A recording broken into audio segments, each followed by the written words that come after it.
Namaste Saraswati Devi Gauravani Pracharine Nirvishesha Sunnavadi Paschatade Satarine. Namaste.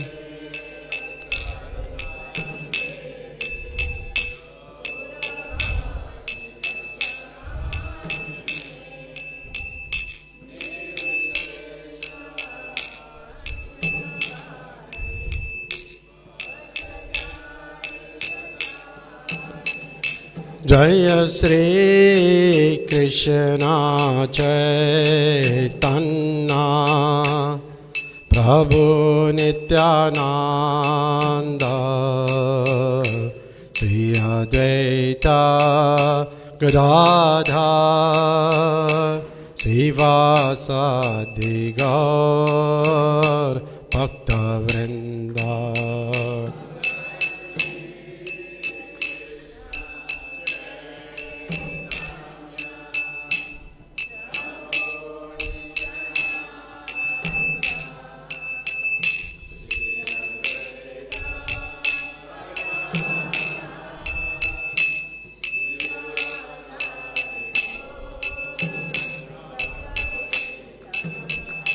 Hare Krishna,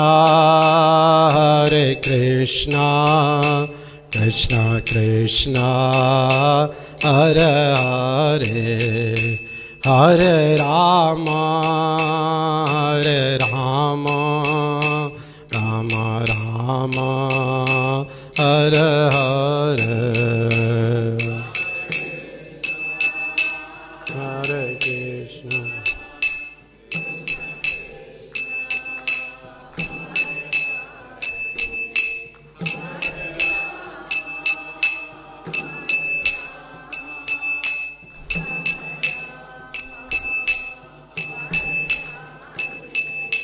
Hare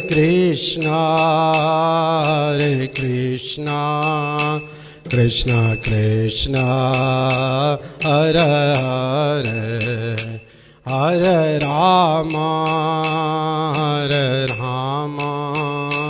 Rama Rama, Hare Hare.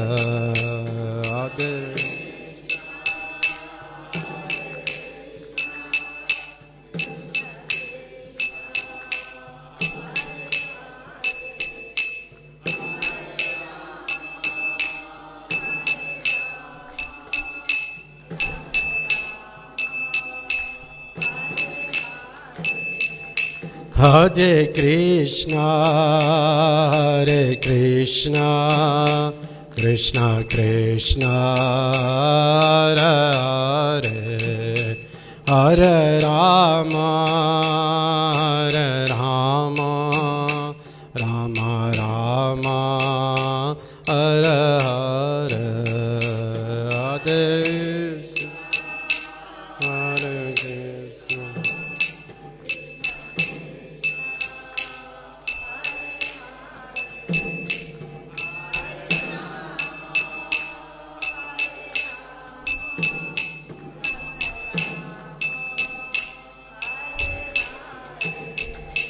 Jaya Jaya Prabhupada, Prabhupada, Prabhupada, Prabhupada.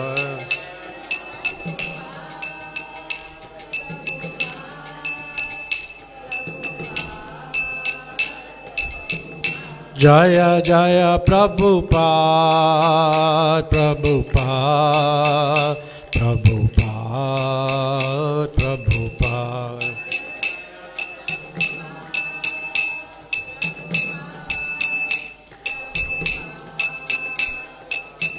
Jaya Jaya Prabhupada, Prabhupada, Prabhupada, Prabhupada, Prabhupada, Prabhupada, Prabhupada, Prabhupada. Srila Prabhupada ki. Jam Vishnupad Paramahamsa Pravijacharya Storu Shishimata's Divine Grace A.C. Bhaktivedanta Swami Prabhupada Ki. Jam Vishnupad Paramahamsa Pravijacharya Storu Shishimata's Divine Grace Bhakti Siddhanta Saraswati Goswami Maharaj Prabhupada Ki.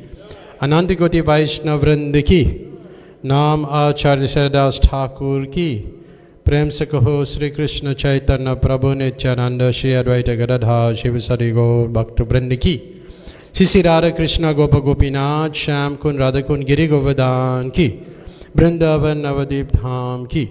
Ganga Mai Jamuna Mai Ki. Bhakti Devi Tulasi Devi Ki. Samaveta Bhakta Vrinda Ki. Nitai Gaur Premanande. All glories to the assembled devotees. All glories to the assembled devotees. All glories to the assembled devotees. All glories to Shri Guru and Shri Gauranga. All glories to Srila Prabhupada. Srila Prabhupada Ki. Hare Krishna. So we're going to be reading from the Transcendental Diary. On Saturdays we normally read from the Transcendental Diary. On the second volume, June 6, 1976, Los Angeles. So I'm going to be commenting, reading, paraphrasing and commenting more. But if you have any questions that you like to raise, please ask, because I have to also leave for Richards Bay after this. Somehow I have to rush there for some emergency. So, Om Namo Bhagavate Vasudevaya.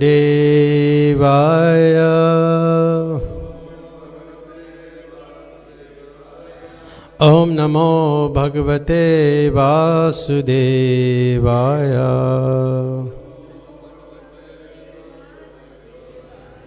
Om Namo Bhagavate Vasudevaya.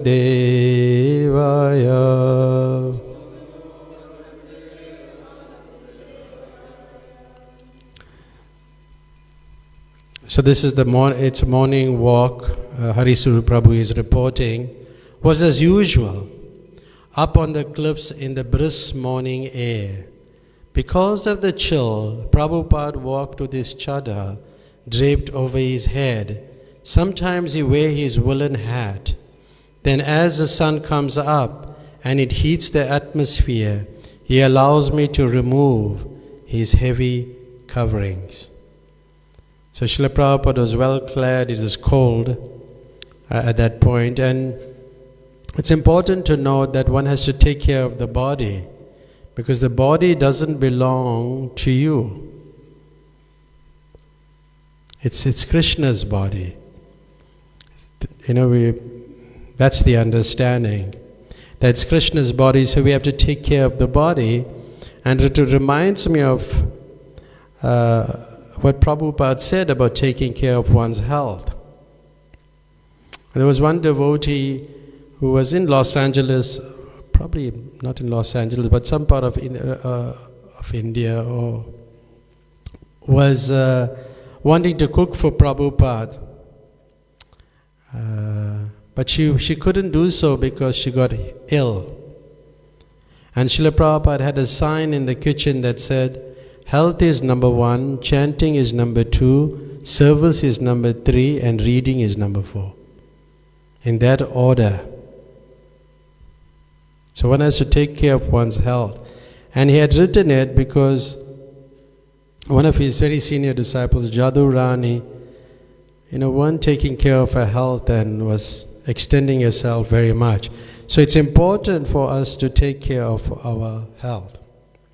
So again, reading on, in a car on the way back to greet their lordships, Prabhupada said something very interesting about the future possibilities of our movement.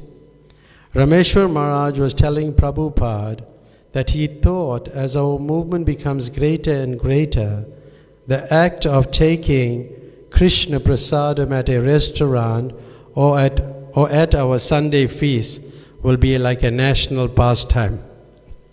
I'm sure it is. Prabhupada agreed and added, Ratha Yatra introduced in every city. You have already got some national holiday. You'll get everywhere. In this way, one day we'll capture the whole government and you'll become the president.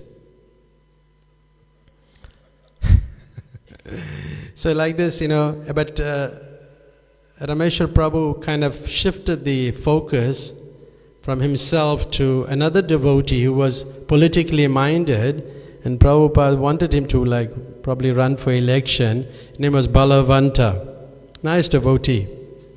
And then Rameshwar Prabhu is trying to glorify him and reminding Prabhupada that you said that he'll be in the White House before 40 years, before we reach 40 years old. Prabhupada laughed and shook his head and he said, no, I did not say that. But he commented that, like elections has just gone on in our country very recently, and in India and many other parts of the world, it's based on the public favor, public opinion. So this opinion, that's all, can win, you become popular and you can become the president. Because if enough people desire you to lead the country, then they will vote for you.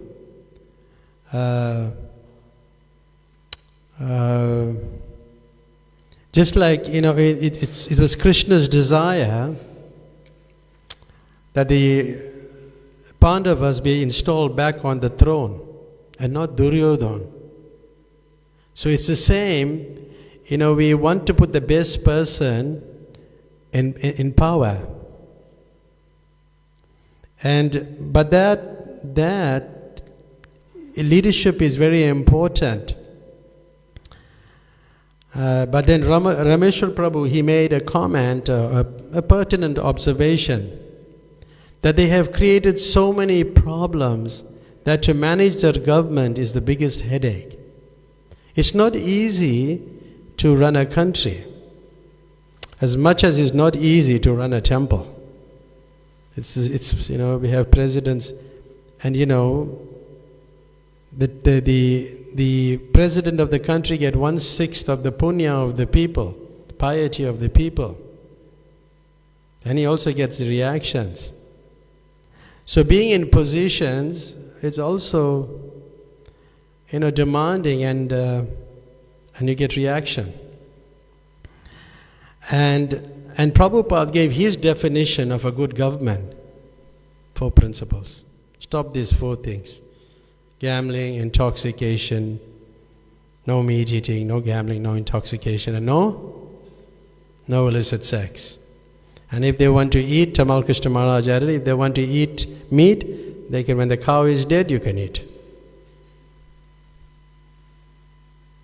So these, these were the, Prabhupada had a different vision, and Narendra Modi has the same vision. That all these slaughterhouses and all these things has to be stopped. But it's very difficult to do these things nowadays in practically all parts of the world, and including India. So Srila Prabhupada was giving a class on the Bhagavatam on the 6th canto, and he's talking about the Yamadutas and the Vishnudutas. The Yamadutas replied to the Vishnudutas that whatever is in the Vedas constitute dharma, and anything outside that is irreligion. And as Srila Prabhupada was giving this discussion or giving this class, the devotees were listening very attentively. It's very important to listen attentively. It's not easy for somebody to listen attentively to a class. You know that, right? Your mind will be in the prasadam, your mind will be in so many places. It is running away. But attention, and how to become attentive? How are you going to become attentive? It's very difficult. Like once there was Prabhupada gave an amazing lecture, and after the lecture, one of the devotees went and said, Prabhupada, it was an amazing lecture. And when Prabhupada asked, so what the other devotees thought about it? And he said, frankly, they were all sleeping. And then Prabhupada later, he also in his speaking, he brought this point up. How would you be attentive in a lecture? How would you be attentive? And he brought up the point of, well, the devotees were falling asleep. So then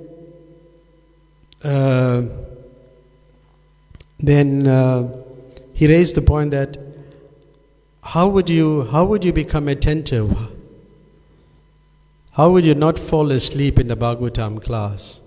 Like sometimes we're distributing books and people say they can't sleep. We'll say, no, take the Bhagavatam, you'll sleep. You can sleep. They'll put you to sleep. Anyway, yes. So he raised the point, and different devotees said, we slept late, we ate too late, we ate too much, we're having little rest. And they gave many reasons why they were falling asleep. But he said, none of those reasons are good enough. Only when you come to that realization that Krishna consciousness is the most important thing in your life, then you won't fall into sleep. Otherwise, you'll do everything. It's like that. So they were hearing very rapidly, attentively, and they were eager to hear every word. So the Yamadutas, the agents of Yamaraj, they are not so advanced. They're very odd-looking people. They're very odd-looking and uneducated. But how they are explaining about dharma, how they are explaining about religion, how is it? So it doesn't really matter, who's giving the lecture, how he looks, and but it's important to hear and to follow. So they are saying it is iti shushrama. We have heard from our master this knowledge. So it's interesting then, Harisuri Prabhu is saying that yes, in a sense we are like the legions of Yamaraj, rough, uncultured individual, uneducated on the principles of human life, but we have a perfect master, and that's Prabhupada. And we have full faith in him. And as we hear him, we have more faith and we surrender more to Krishna. And just like Yamaraj, he sends all his agents to different places, in every place in the planet, to take you back. So Srila Prabhupada was sending all his disciples to all over the world to give this message of Krishna consciousness. But in the purport to that verse, and I was reading it last night also, on the Srimad Bhagavatam on 6.140, Prabhupada makes the point that they were not manufacturing their own principles of religion. They heard from an authority, and he spoke about Bhagavad Dharma, or surrendering to the Supreme Personality of Godhead, and he quoted that verse 1866, Sarva Dharman Parityaja Mam Ekam Sharanam Vraja Aham Tam Sarva Papibhyo Mokshisyami Masujaha. Just try, what is it? Abandon all varieties of religion and just surrender unto me. I'll deliver you from all sinful reactions. Do not fear. Do not fear. So like this, and he quoted many verses. And then he quoted the other verse from the 15th chapter, text 15. Do you know that? Sarvasya ham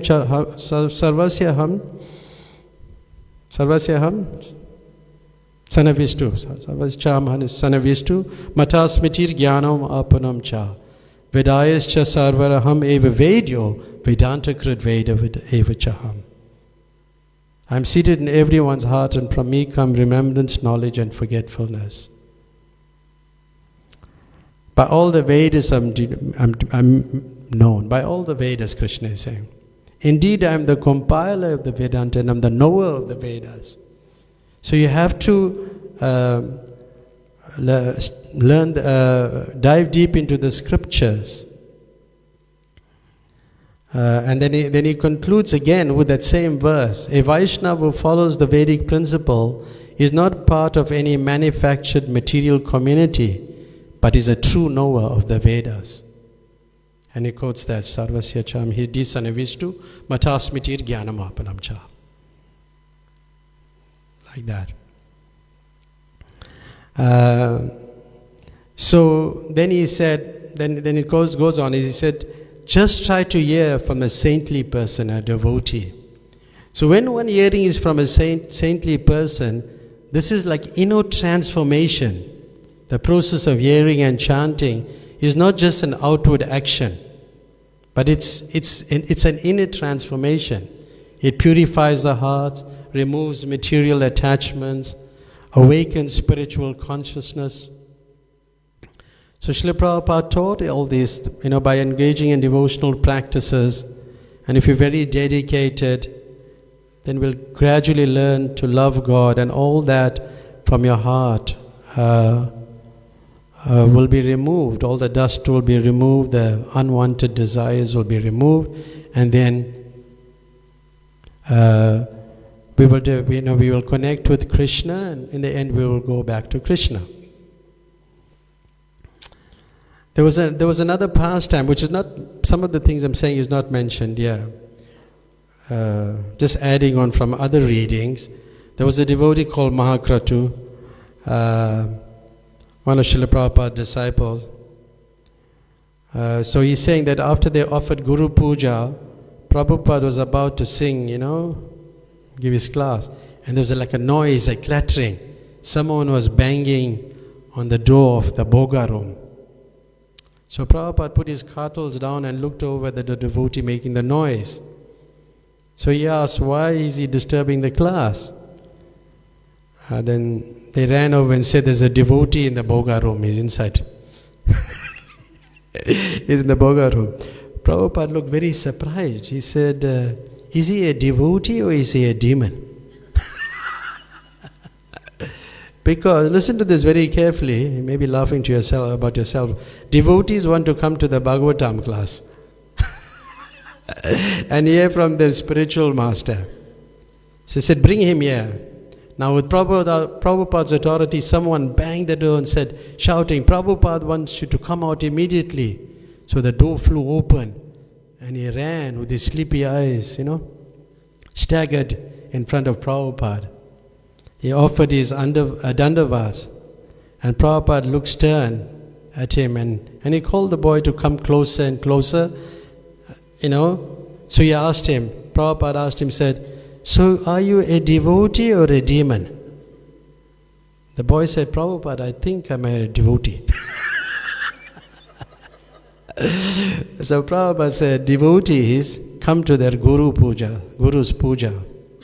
And they come to the Srimad Bhagavatam class. These two things are very important. It's more important than many other things that you do. If you want to advance in Krishna consciousness, especially these two things.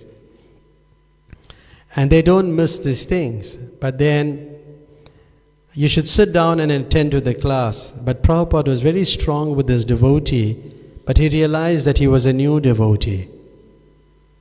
And then he kind of chastised the leadership, because you're so dirty, untidy, prasadam is wasted, everything is a mess, then the consciousness of the person is affected. So hearing from the authority, or hearing from Srila Prabhupada, hearing from the scriptures, that is very important. And then Prabhupada continues, if we hear from the devotees actually self-realized, one who has seen God through the Shastra, and never mind what you are. And he goes on to explain, you don't have to be a Brahmin, a Kshatriya, whoever you are, whatever you are, but remain in your place, sthana sthita, just remain in your place, and simply hear. Shruti gatam tanuvan, then one day, what will be the result?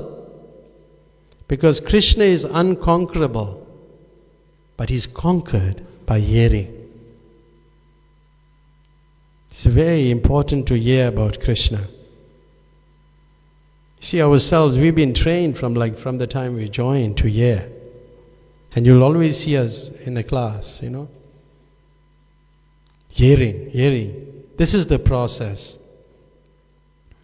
There's so much to talk on this point, just this point here about hearing, but we'll skip it. But I'll just read something that I picked up from another part of the book. In the case of non-devotees, the words Tanu Van Manobi refer to the word Ajita, unconquered, and indicate that those not engaged in the loving service of Lord Krishna cannot conquer the absolute truth by their bodily strength, verbal expertise, or mental power. Despite all their endeavors, the ultimate truth remains beyond their reach. In reference to the word Jita, conquered, Jit means win or conquer. The words Tanu Van Manobi indicate that the pure devotees of Lord Krishna conquer his body, words, and mind. Lord Krishna's body is conquered because he always remains by the side of his pure devotees. Lord Krishna's words are conquered because he always chants the glories of his devotees. And Lord Krishna's mind is conquered because he always thinks about his loving devotees. There's so much to speak on that. It's just another class on its own. But that's from the 10th canto of the Srimad Bhagavatam, 14th chapter, text number 3. So then there was some control room where they would do some recordings and different things. Prabhupada sat behind a microphone, and Hari Sisi Raghunath Ki.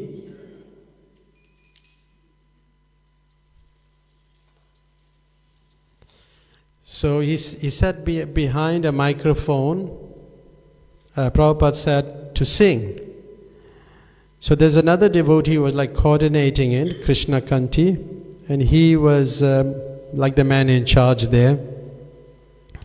And Hari Sori Prabhu told him to tell Prabhupada to sing that song, Markina Bhagavad Dharma.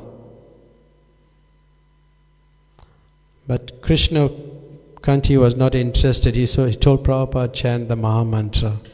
So we don't have, it's a beautiful poem that, when Prabhupada wrote while he was on the Jaluduta. So he requested him to sing the Maha Mantra, and Prabhupada obliged. And he chanted, playing his harmonium, and went on like that. And then he sang one of his favorite bhajans, and Prabhupada is very expert in playing the harmonium. But also with music, you have to be careful because you'll be looking for a following through music. That's the danger. Because people like to hear their own voices, isn't it? It's true. Yeah. It's I was giving the class the other day on the seminar, and I spoke about how if one is attracted to instruments and the music and voice and who's singing, and then there's a slight impurity in the person's heart.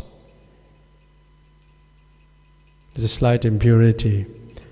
Like Bhakti Siddhanta Saraswati Thakur would make people sing who can't sing. You know why? They will be singing for the pleasure of Krishna, not for your pleasure. That's the reason. What an interesting way, huh? So we are not just attracted to music just because of... But at the same time, a pure devotee can appreciate even when somebody plays the harmonium well, and he can appreciate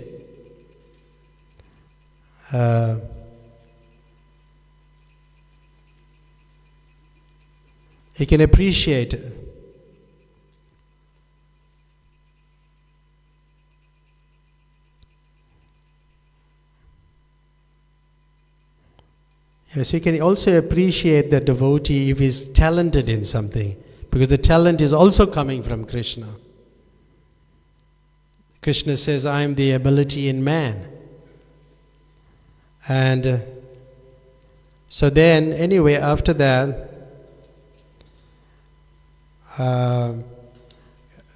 Krishna Kanti and Mangalananda Prabhu, who were excellent singers, requested permission to record an album of modern music. So, again, it was about music, and lots of people sing different types, play different type, or sing differently nowadays, rap, pop, or hip-hop, I don't know, all these kind of things. Different types of music. But they assured Prabhupada that this music or these songs would be all Krishna conscious. And Srila Prabhupada agreed. But the other devotee, Rameshwar Swami, at that time, very enthusiastically asked Prabhupada whether we could play these songs in the temple. And Prabhupada, just pulled his face like, why in the temple, he asked. That's all he said, why in the temple? Because that type of music is not for the ashram, for the temple. Like some years back we went, maybe over a decade or so, we accompanied just few of us, myself, Pundarik, Kadamba Maharaj, maybe one or two people. We went to Shongweni, and he had his guitar, and there was other musicians there, and then he was jamming with them, and it was amazing. There were hundreds and hundreds of people. So, but that was meant for that audience. So we have to be conscious when we read things like this about music. It's not that you can just play that type of music in the temple, and therefore he pulled his face. But in the Nectar of Instruction, Prabhupada raises he speaks about a musician also. And he was speaking about an English musician. That was George Harrison, who had become attracted to chanting the name of Krishna. And he has a very high, he had a very high opinion of George Harrison Prabhupada. He said, he likes chanting Hare Krishna. And he said we should show that person respect. And George Harrison although wanted to join the temple, but Prabhupada did encourage him to do so because he could do much more by being a musician. See? So Prabhupada said we should offer him respect. But in that purport of the Nectar of Instruction, Prabhupada says, on the other hand, we have witnessed that some of our contemporaries who are supposed to be great preachers have gradually fallen into the material conception of life because they have failed to chant the holy name of the Lord. So chanting is very important. Then Prabhupada got into the discussion of appreciating books, book distribution. And book distribution is very important. We should distribute books. And he's appreciating the library party. And he wrote, "It is nectar to my ears to hear the list of schools which are taking standing order." So it was nectar to his ears, just to hear that book distribution was going on.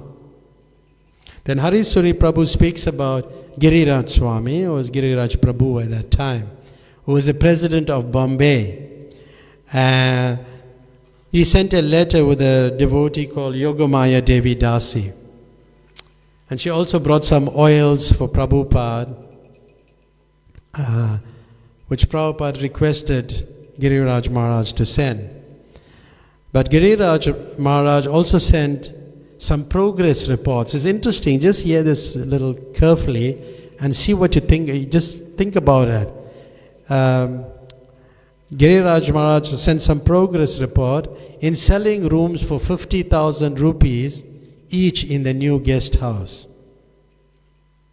And Maharaj is saying, well, 10 has been sold, and the donors and their immediate family may occupy the room at any time they like during their lifetime. This is quite a good, nice thing, eh? Quite a nice investment. But then Giriraj Maharaj, he heard, and he said, he wrote in his letter, in his report, he said, in Tirupati, they only allow people to stay for 2 months. Giriraj Maharaj come from a Jewish background. He wastes nothing. I have not seen him waste anything. Yeah. So, but the way he put it, he didn't instruct his spiritual master. He put it, if Prabhupada desired, he said, we could change to this standard without the donors objecting. So he didn't say we should do it, but if you desired it, because you cannot instruct your spiritual master. So Srila Prabhupada thought about it. He said, well, the 2-month plan was better. And then he instructed Giriraj Maharaj to change it. And then he said, well, the apartments in Bombay cost at least 2 lakhs. 2 lakhs, and if people know they can get a self-contained room for only 50,000 and remain permanently, it will cause us great difficulty because people come and stay in the temple. You know, people have different ideas of staying in a temple. To live in the Hare Krishna temple is not an easy thing. Try it. You try it. You come live in the temple. It's not so easy. So, but we don't, not discouraging you, but you can come, but you'll get purified. So then Prabhupada came up with the idea that we should limit it to life members, and they can occupy it for 3 days only. So from any time to 2 months, and now to 3 days. So this, this is interesting because this is good leadership. What do you think of this? What did you gather from this? What did you gather? One, you have to do some reporting. You have to communicate your updates and proposals to the spiritual master. That's good leadership. The other was personal and respectful communication within ISKCON, where you write a letter, you send some oil or some whatever bhoga, and it's given to the spiritual master. That's not here. This is other points that we are making. And it also demonstrates the importance of the hierarchy and protocol in addressing matters, concerning matters of temple affairs and projects. So like this, we have to see things in its perspective, meaning that when we hear or hear these pastimes, we should learn something from it. It's not just about humor, just like we have lots of plays sometimes. And we think the message is getting through, but sometimes there's so much of humor, you only remember the humor, you don't get the message. You don't remember the message. That also happens.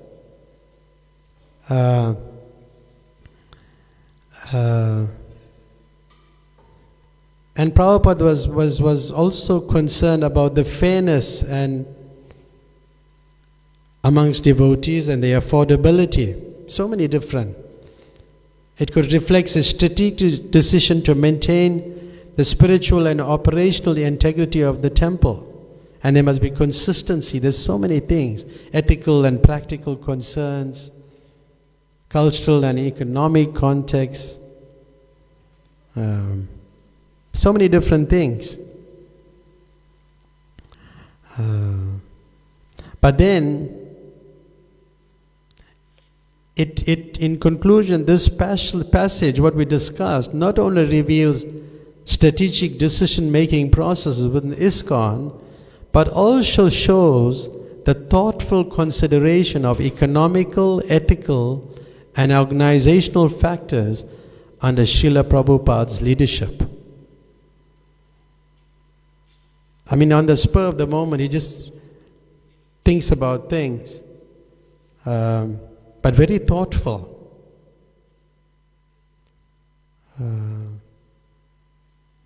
Because we have to worry about the welfare of the community, the welfare of the people.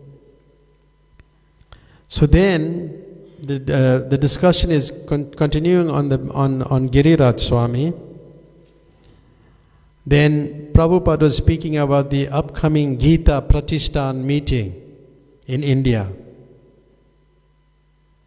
And Ramakrishna Bajaj, who was a prominent person, replied to Prabhupada's last letter and fixed a date. So Srila Prabhupada said he cannot attend that. So he said that Giriraj Swami and Gopal Krishna will take his place. But then he went on to tell them how to deal with these very influential people, because these people had connections with the government. They were high in the structure, connected with the government. So Prabhupada gave detailed instruction to Giriraj Swami how to deal with it. And he said, we are already propagating Gita, but as it is, without changing. This should be the method. Krishna is not going to flatter the politician and learned scholar. Rather, Krishna is teaching them how to flatter Krishna. Namam duskriti muda prabhatyante naradhama. If one is not prepared to surrender to Krishna, then what is the meaning of preaching the Gita? Because quite often when we ask people, have you read Bhagavad Gita? They would put their hand up, yes, we read Bhagavad Gita. Ask them, what's the conclusion? And they'll be looking everywhere. They'll be looking everywhere. They don't know. But people use the Bhagavad Gita to promote themselves. And Prabhupada said, if one got his own philosophy, then let him preach his own philosophy, but not in the name of the Gita. So this is how Prabhupada was protesting. People interpret Gita in their own ways. Atheistic people. Then he said, everyone has got to, can give his own opinion, can do what he wants. But why through the Gita? Why through Bhagavad Gita? Because Bhagavad Gita is an amazing book. Every time you read it, you'll get a new realization. This is the power of Bhagavad Gita. And then Prabhupada gave an example of a man. I don't know if you know about ganja. You do know about ganja or drugs, or Dhaka is known, yeah? Just like if a man wants to smoke Dhaka, he'll hold his friend's hand, and they do that in this, I know the terminologies, but I won't use the terminologies. They would catch the friend's hand and they will pull the Dhaka, they will take the drug. And then their hands are clean. They haven't smoked. Because they smoked from their friend's hand. And when the authorities come say, I have not smoked Dhaka, my hands are clean. So in the same way, people use the Gita to promote themselves, their own philosophy. But the idea is to preach the Gita, then we must preach it as it is. Don't go through the Gita. So my students, you can speak very tactfully. And Prabhupada went on to say how to deal with them. He gave like 2 good instructions. Our members want to stay and preach. The immigration department is giving us trouble. So he wanted them to use these contacts, these Ramakrishna Bajaj and these people who are connected to the government, to help them to get the immigration, for them to stay and they can preach the Gita. And also the second one is, secondly, to require vehicles. See, for us to distribute books and preach, it's very hard if you don't have good transport. We should have like about 50 or 100 vehicles, all marked books. Bhaktivedanta Book Trust. And even if you have 2 people, we should be going everywhere. We'll have a big effect. That's what we should be doing. I think we have to talk about that. To get many vehicles. And we distribute books. Myself and another devotee, Vrindavan Chandra, he's a policeman. And we all should go in the back of the van. With our dhoti kurta, we're in the back of the van, and he'll be driving the van, and he'll drop us here, there, and everywhere, and people are jumping off. We're taking our books and we're going, distributing books. It's very interesting. So we have to preach, and because it's the government's responsibility to preach. But we are taking that responsibility because the government meant to do that, especially in India. And then there was talking about a policeman, or there was a police commissioner. He said that kirtan is a nuisance. And Prabhupada was very upset because they were trying to get a no objection certificate for the temple in Juhu. Where there are no objections, so they can continue with their practices. But this person said it's a nuisance. And Prabhupada's response to this person was amazing. He said, later in the purport of Srimad Bhagavatam 10.3.22, Prabhupada commented on the police commissioner's statement that kirtan was a nuisance and on his own internal mood. Such uncivilized men are not in favor of Krishna consciousness movement. As public officers, they declare without hesitation that the chanting of Hare Krishna movement is a nuisance. Although Bhagavad Gita clearly says, Satatam kirto yanto mam yatantascha dridavrataha. According to this verse, it is the duty of Mahatmas to chant the Hare Krishna mantra and try to spread it all over the world. Unfortunately, society is such in an uncivilized state that there are so-called Mahatmas who are prepared to kill cows and children and stop the Hare Krishna movement. Such uncivilized activities were actually demonstrated in opposition to the Hare Krishna movement's Bombay Center Hare Krishna land. As Kamsa was not expected to kill the beautiful child of Devaki and Vasudeva, the uncivilized society, although unhappy about the advancement of the Krishna consciousness movement, cannot be expected to stop it. Yet we must face many difficulties in many different ways. Although Krishna cannot be killed, Vasudeva, as the father of Krishna, was trembling because in affection he thought that Kamsa would immediately come and kill his son.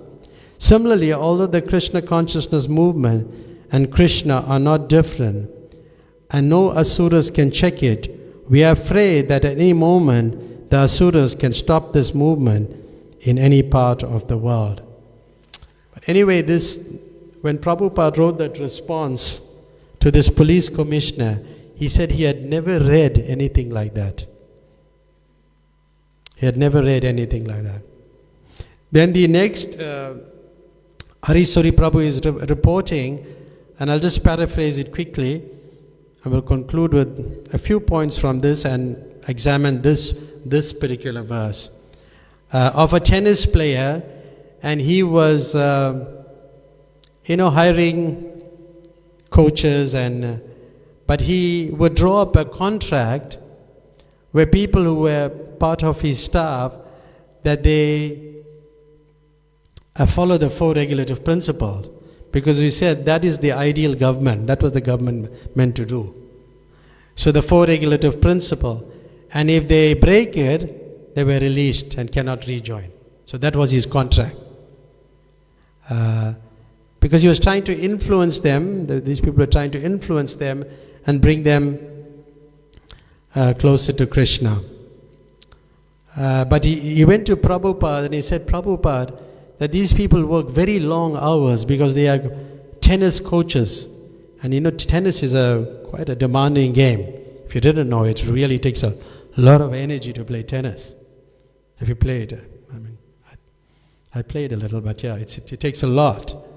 So, and he said that they cannot chant 16 rounds every day. And they said, they told us, Prabhupada, whether it's all right to chant 8 to 10 rounds. And Prabhupada, he appreciated their sincerity. And he was very friendly to them. But he said, you have to chant 16 rounds. 16 rounds. And the meeting was congenial and everything concluded. And he encouraged them to continue. So chanting 16 rounds is a must. There's so many letters that Prabhupada had written to his disciples. He said, but you must fulfill at least 16 rounds daily.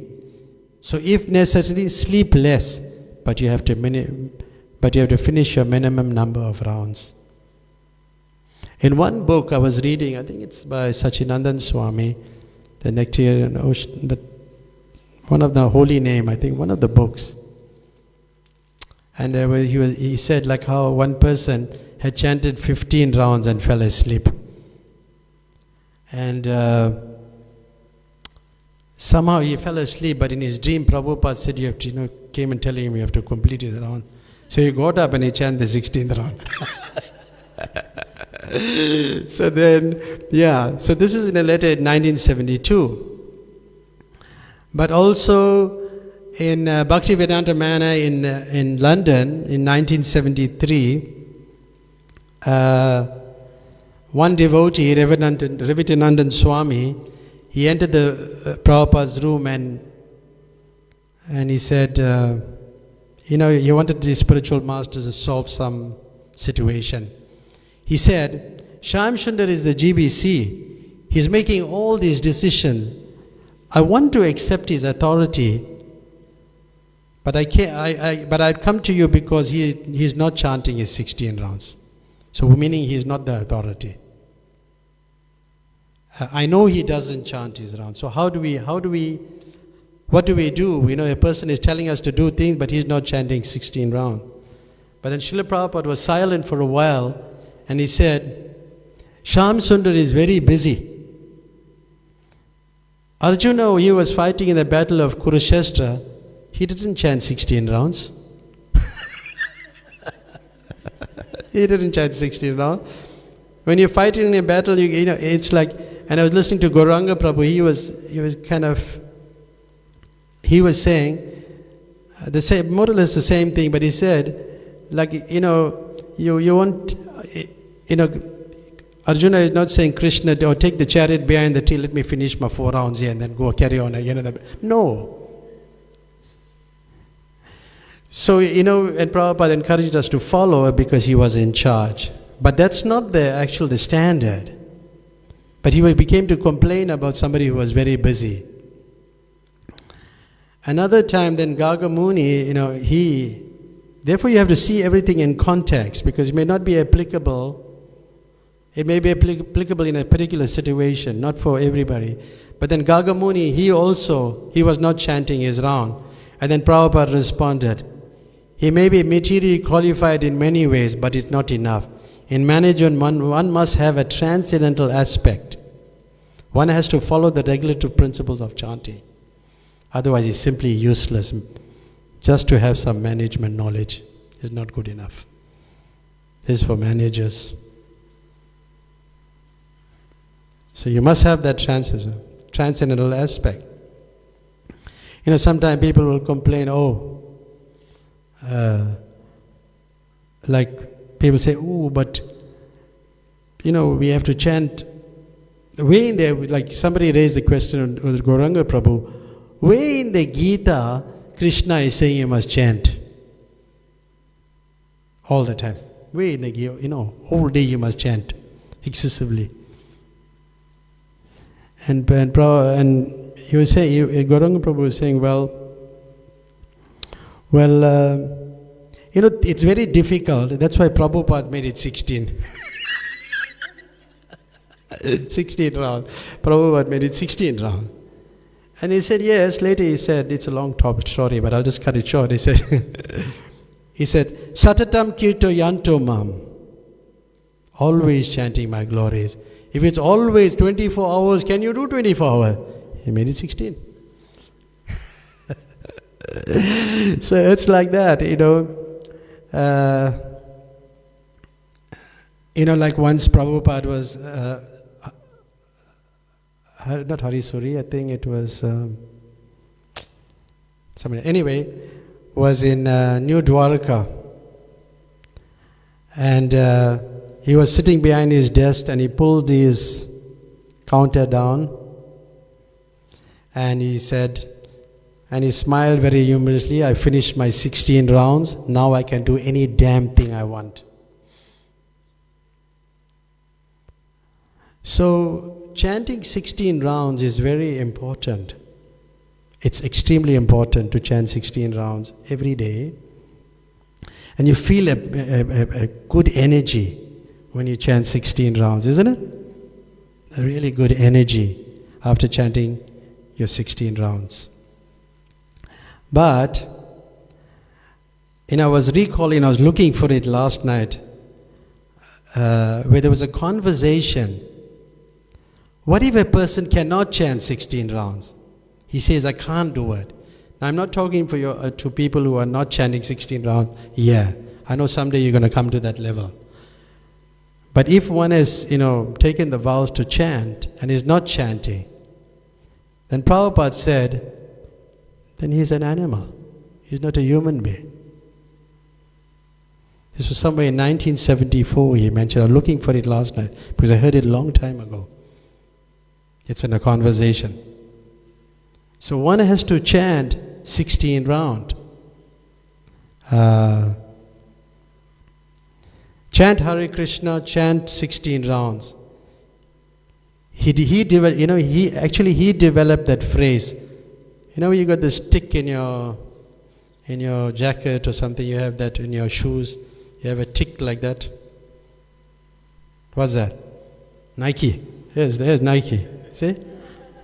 Just do it. That came from Prabhupada. Just do it. Nike. Yeah. So like this we have to chant our 16 rounds and we place so much emphasis on Ekadasi and things like that. When people were questioning about Ekadasi, about the rules, you can chant 16 rounds. You worry about what time to break, this, that and all, but that's not that important. Isn't it? Like some devotees will, it raises the question, if the devotee is on the altar and the time to break fast is while he's doing the arti, what is he going to do? You get it? So there's so many things, there's so many rules, regulations, Some are higher rules, some are lesser rules. You can break a lesser rule for a higher rule, but you cannot break a higher rule for sense gratification. So it's like that. There's so many points in this thing. But then just examining this, that what we spoke about, those tennis players, They, you could see how many nice points, how Prabhupada acknowledged their sincerity, but he was not prepared to change. This reflects Prabhupada's unwavering adherence to traditional practices. Because these people wanted to chant 10 rounds only. He was not willing to compromise that. So we'll stop here. It's Hare Krishna. Thank you very much. Any comments or questions? We can stop here. Anybody like to say anything? You're all chanting 16 rounds? Very good. So thank you very much. Hare Krishna. Srila Prabhupada ki.